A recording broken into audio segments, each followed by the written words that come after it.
सुमन के पिता अपनी बड़ी बेटी के लिए एक अच्छे लड़के की तलाश में थे। शादी की वेबसाइट खंगालते खंगालते उनकी नज़र अच्छ पर पड़ी, जो भारतीय नौसेना में एक अधिकारी था। लड़के का प्रोफाइल देखकर उन्हें बहुत खुशी हुई और उन्होंने तुरंत सुमन और सुधा को बताया। सुधा ने उत्सुकता से अच्छ की प्रोफाइल देखी और अपने पिता से कहा कि यह लड़का बिल्कुल सही है।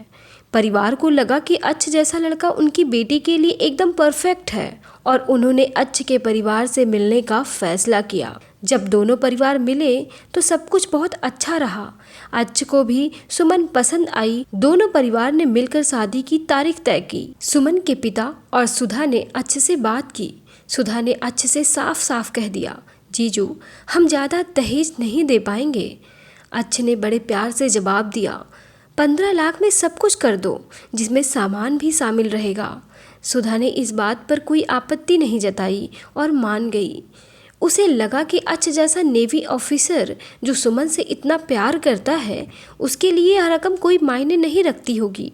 आखिरकार शादी तय हो गई और दोनों परिवारों की सहमति से धूमधाम से शादी हो गई।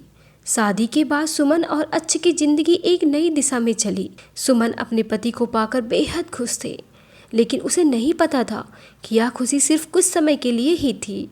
अच्छ अपनी नौकरी की वजह से अक्सर घर से बाहर रहता था, लेकिन जब भी वह घर आता तो सुमन के साथ अच्छे से पेश आता था। समय बीतता गया और सुमन को अपने पति के व्यवहार में कुछ बदलाव महसूस होने लगा। अच्छ का फ़ोन अक्सर बिजी रहता था और वह सुमन से दूर रहने लगा। सुमन को लगने लगा कि कुछ तो गड़बड़ है। एक दिन उसने अच्छ का फ़ोन चेक किया तो उसकी दुनिया ही बदल गई। सुमन ने अच्छ के फ़ोन में देखा कि वह उसकी छोटी बहन सुधा से घंटों बात करता है। उनके मैसेज और कॉल लॉग देखकर सुमन को गहरा सदमा लगा। उसे यह समझ में आ गया कि अच्छ और सुधा के बीच में कुछ तो चल रहा है। जब सुमन ने अच्छ और सुधा को आमने सामने बिठाकर इस बारे में पूछा तो दोनों ने अपना गुनाह कबूल कर लिया। अच्छ ने बताया कि वह सुधा से प्यार करता है और सुधा ने भी कहा वह भी अच्छ के साथ ही रहना चाहती है। यह सुनकर सुमन पूरी तरह से टूट गई। जिस बहन पर वह सबसे ज़्यादा भरोसा करती थी, उसने ही उसके साथ इतना बड़ा धोखा दिया। यह देखकर सुमन ने अच्छ से अलग होने का फैसला कर लिया। इस तरह सिर्फ 5 महीने में ही उनकी शादी टूट गई। सुमन के दिल में अपने पति और बहन के इस धोखे ने गहरे जख्म छोड़ दिए थे। उसने अपने माता पिता के घर वापस आकर खुद को दुनिया से काट लिया। वह अक्सर अपने कमरे में अकेली रहती और घंटों रोती रहती। उसके माता पिता और दोस्त उसे सहारा देने की कोशिश करते थे, लेकिन सुमन का दिल इस कदर जख्मी था कि वह किसी से बात नहीं कर पाती थी। लेकिन फिर एक दिन सुमन को एहसास हुआ कि वह अपनी ज़िंदगी में इस तरह बर्बाद क्यों हो रही है। उसने फैसला लिया कि वह अपने लिए लड़ेगी, एक नई शुरुआत करेगी। उसने खुद को संभालने की कोशिश की और धीरे धीरे अपने जीवन को फिर से पटरी पर लाने लगी। सुमन ने एक नौकरी ढूंढनी शुरू की और कुछ ही दिनों में उसे एक अच्छी कंपनी में नौकरी मिल गई। वह अपने काम में इतना व्यस्त हो गई कि उसके पास पुरानी बातों को याद करने का कोई समय ही नहीं था। उसने अपने दोस्तों के साथ फिर से मिलना जुलना शुरू किया और धीरे धीरे उसके चेहरे पर मुस्कान आने लगी। कुछ साल बाद सुमन के एक अच्छे लड़के से दोस्ती हो गई, जो उसे बहुत प्यार करता था और उसकी कद्र भी करता था। इस बार सुमन ने बहुत सोच समझकर फैसला किया। उसकी नई जिंदगी बहुत सुखद और खुशहाल थी। उसने अपने अतीत को पीछे छोड़कर एक नया जीवन शुरू कर लिया। इधर सुमन की शादी टूटने के बाद सुधा और अच्छ ने शादी करने का फैसला किया। उन्होंने धूमधाम से शादी की, लेकिन उनकी खुशी ज़्यादा दिनों तक टिक नहीं पाई। अच्छ जो पहले सुमन से प्यार करने का नाटक करता था, अब वो सुधा के साथ भी ऐसे करने लगा। वह अपनी नौसेना की नौकरी में व्यस्त रहने लगा और सुधा को समय नहीं दे पाता था। दोनों के बीच अक्सर झगड़े होने लगे। सुधा को एहसास हुआ कि अच्छ ने उससे भी झूठ बोला था और वह उससे सच्चा प्यार नहीं करता था, बल्कि उसने तो केवल सुमन के पैसे और धोखे का इस्तेमाल किया था। अच्छ ने सुधा से दहेज के लिए भी मांग की, जिससे दोनों के बीच और दूरियां आ गई। कुछ समय बाद अच्छ ने सुधा से तलाक ले लिया। इस तरह अच्छ ने सुधा को भी उसी दर्द और धोखे का एहसास करवाया जिसका शिकार सुमन हुई थी। आज सुधा अकेली है और उसे अपनी गलती का एहसास है। उसने अपनी बहन के साथ किए धोखे को याद करती है और पछताती है। दूसरी तरफ सुमन एक नई जिंदगी जी रही है और अपने अतीत को पीछे छोड़ चुकी है। अच्छे से तलाक के बाद सुधा बिल्कुल अकेली हो गई। उसे अपनी गलती का एहसास हो चुका था, लेकिन अब बहुत देर हो चुकी थी। उसके माता पिता भी उससे नाराज़ थे और सुमन के साथ किए धोखे को भुला नहीं पा रहे थे। सुधा ने कई बार अपनी बहन से बात करने की कोशिश की, लेकिन सुमन ने उसे माफ़ करने से इनकार कर दिया। सुमन का मानना था कि जिस भरोसे को सुधा ने तोड़ा है उसे फिर से कभी नहीं जोड़ा जा सकता। सुधा ने अपने जीवन को फिर से पटरी पर लाने की कोशिश की, लेकिन उसे हर जगह असफलता ही हाथ लगी। उसने कई नौकरियां बदली, लेकिन किसी भी जगह उसका मन नहीं लगा। वह अक्सर पुरानी बातें सोचकर रोती रहती थी और उसे अपनी गलती का बहुत पछतावा होता था। कई साल बीत गए और सुधा की जिंदगी एक अकेलेपन और पछतावे में कटने लगी। उसे इस बात का बहुत डर था कि उसने अपने हाथों से अपना परिवार और बहन का प्यार खो दिया था। इधर सुमन अपनी नई जिंदगी में खुश थी। उसका पति उसे बहुत प्यार करता था और उसकी जिंदगी में कोई कमी नहीं थी।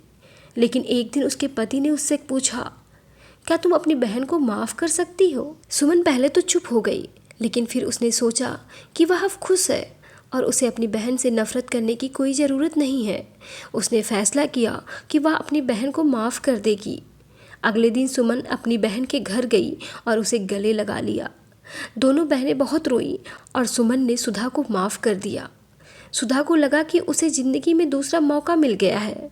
दोनों बहनें फिर से एक साथ रहने लगी और उनकी दोस्ती पहले जैसी हो गई। सुमन और सुधा ने अपने रिश्ते को फिर से एक मौका दिया, लेकिन सुधा के मन में अब भी एक डर था। वह अपनी बहन से बार बार माफ़ी मांगती रहती थी और सुमन उसे हर बार यही कहती थी कि उसने उसे माफ़ कर दिया है।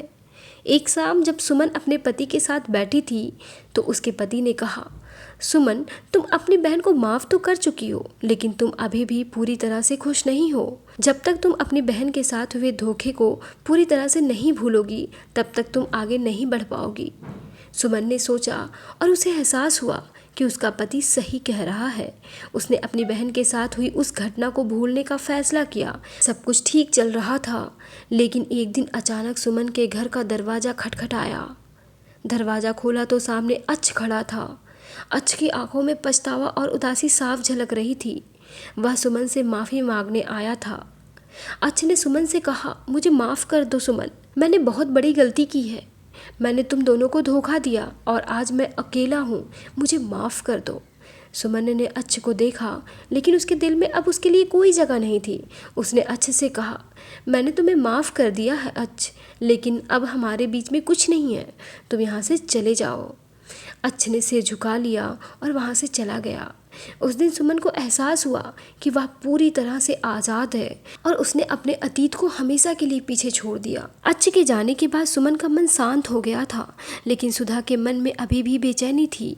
उसे लग रहा था कि अच्छ ने सिर्फ माफ़ी मांगने का नाटक किया था और हो सकता है कि वह फिर से उसकी ज़िंदगी में दखल दे। सुधा ने हिम्मत जुटाकर सुमन से कहा, दीदी, मुझे डर है कि अच्छ फिर से हमारी ज़िंदगी में आ सकता है। मुझे लगता है कि हमें हमेशा उससे दूर रहना चाहिए। सुमन ने अपनी बहन को गले लगाया और कहा, घबराओ मत सुधा, अब और डरने की ज़रूरत नहीं है। मैं जानती हूँ अब हमें अपनी ज़िंदगी में आगे बढ़ना है। यह सुनकर सुधा को थोड़ी राहत मिली, लेकिन उसे यह नहीं पता था कि अच्छ अभी भी उन दोनों के पीछे लगा हुआ है। अच्छ अपनी नौकरी छोड़कर अब एक आम आदमी बन गया था और वह अब किसी भी हाल में सुधा को वापस पाना चाहता था। एक दिन जब सुधा अपनी नौकरी से वापस आ रही थी तो अचानक उसे अनजान आदमी ने रोका और कहा, सुधा मैडम, अच्छ सर ने आपको बुलाया है। सुधा ने उस आदमी से कहा, मैं नहीं जानती कि अच्छ कौन है और मैं उसके पास नहीं जाऊंगी। लेकिन उस आदमी ने उसे ज़बरदस्ती अपनी गाड़ी में बिठाया और अच्छ के पास ले गया। जब सुधा वहाँ पहुँची तो अच्छ ने उससे कहा, देखो सुधा, मैं तुम्हें बहुत प्यार करता हूँ। मैंने तुम्हें पाने के लिए बहुत कुछ किया है, लेकिन तुम मुझे माफ़ नहीं कर रही हो। सुधा ने अच्छ से कहा, तुम जो कुछ भी कर रहे हो वह गलत है, तुम मुझे ज़बरदस्ती यहाँ नहीं रोक सकते। लेकिन अच्छ ने उसकी बात नहीं मानी, उसे वहाँ से जाने नहीं दिया। यह सब देखकर सुधा डर गई। उसे एहसास हुआ कि अच्छ अभी भी उससे प्यार नहीं करता, बल्कि वह केवल अपनी हार का बदला लेना चाहता है।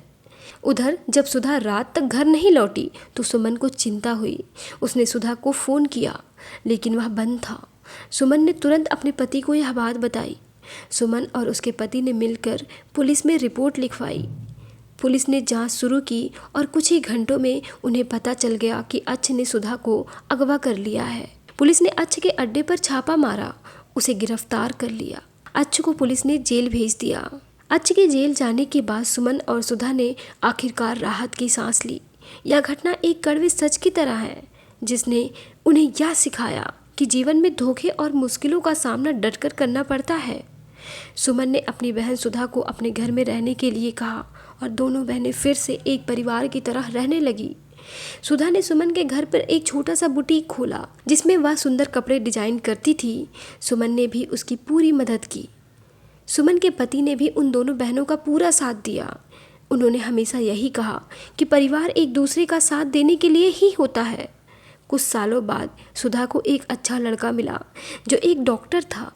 वह बहुत ही अच्छा इंसान था और सुधा को अपनी गलती का एहसास भी हुआ था। दोनों ने शादी कर ली और एक नई जिंदगी की शुरुआत की। इस तरह सुमन और सुधा दोनों ने अपनी ज़िंदगी में एक नई शुरुआत की और खुश रहने लगे।